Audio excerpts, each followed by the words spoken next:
আসসালামু আলাইকুম বন্ধুরা, কেমন আছেন সবাই? আশা করি সবাই অনেক ভালো আছেন। এই মুহূর্তে আপনারা যে দোকানটা দেখতে পাচ্ছেন, একজন হুজুর সিঙ্গারা বিক্রি করতেছে এবং পাশাপাশি আছে হচ্ছে মাশরুম এবং চিকেন চাপ। একজন হুজুর ভাজি করতেছে এবং আরেকজন হুজুর বিক্রি করতেছে। এবং এই দোকানটা তাদের কোনো পার্সোনাল দোকান না, একটা মাদ্রাসা থেকে এই দোকানটা দেওয়া হয়েছে।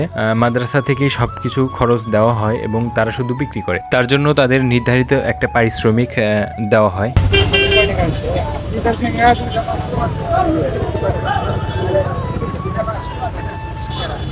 এই দোকানটার লোকেশন হচ্ছে বগুড়া বনানী পূর্ব পাশে ওভারব্রিজের একদম নিচে। এই দোকানটির খাবারগুলো অনেক সুস্বাদু এবং ভেজাল মুক্ত, যার জন্য প্রতিদিন অনেক বেচাকেনা হয়ে থাকে। এই দোকানের পাশে আরেকটা দোকান আছে যেখানে বুট বিক্রি করতেছে এবং মুড়িও মাখা বিক্রি করতেছে। মুড়ির চেয়ে এখানকার বুটটা অনেক বেশি ভালো, যার জন্য আমরা দুইটা বুটও নিলাম। বুটটা অনেক 3-4 রকমের মশলা দিয়ে মাখায় তারপরে দেয়, সাথে সালাদও থাকে। খাইতে অনেক ভালো লাগে এবং ফিল পাওয়া যায় যে আসলে আমি বুট মাখা খাচ্ছি। খাওয়া দাওয়া শেষ করে আমরা চলে গেলাম বগুড়া সাতমারাতে। 5ই আগস্ট উপলক্ষে একটা প্রোগ্রাম হচ্ছে, মোমবাতি উদযাপন এবং ছাত্রদের পক্ষ থেকে ডকুমেন্টারি প্রদর্শন।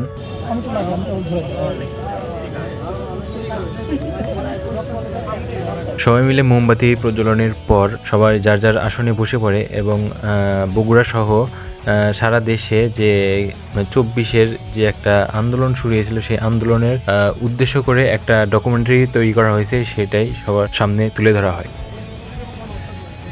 জুলাইয়ের প্রথম সপ্তাহ থেকে আন্দোলন দানা বাঁধে, দ্বিতীয় সপ্তাহ থেকে রাস্তায় নামে মুক্তিকামী জনতা। বগুড়াতেও ফুঁসে ওঠে লাখো গণতন্ত্রকামী ছাত্র জনতা। বৃষ্টির মতো গুলি, রাবার বুলেট, সাউন্ড গ্রেনেড উপেক্ষা করে ছাত্র জনতা রাজপথে শক্ত হাতে লড়াই করছে অধিকার আদায়ের জন্য।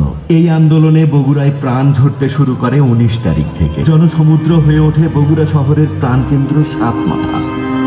নতুন বাংলাদেশে শ্বাস নিতে শুরু করে মুক্তিকামী লক্ষ লক্ষ মানুষ।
পেট্রোল বোমা মানে আমাদের উপর, এটা আমাদের শিক্ষার্থীর মাথা ফেটে যায় এবং পুলিশ আমাদের আটকে রাখে।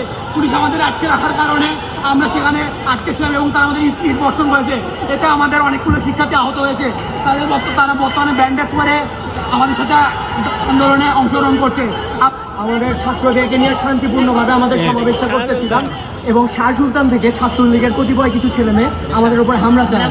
আমরা খুব শান্তিপূর্ণভাবে এই কাজটা করে যাচ্ছিলাম এবং তারা হামলা চালায় আমাদের উপরে এবং আমাদের একজন ছাত্রকে তারা আহত করে। একজনের কান তারা ক্ষত বিক্ষত করে ফেলে এবং আমরা পরবর্তীতে বনানীতে অবস্থান করি, বাইপাস প্রতিহত করছি এবং আমরা বাইপাসে অবস্থান করি।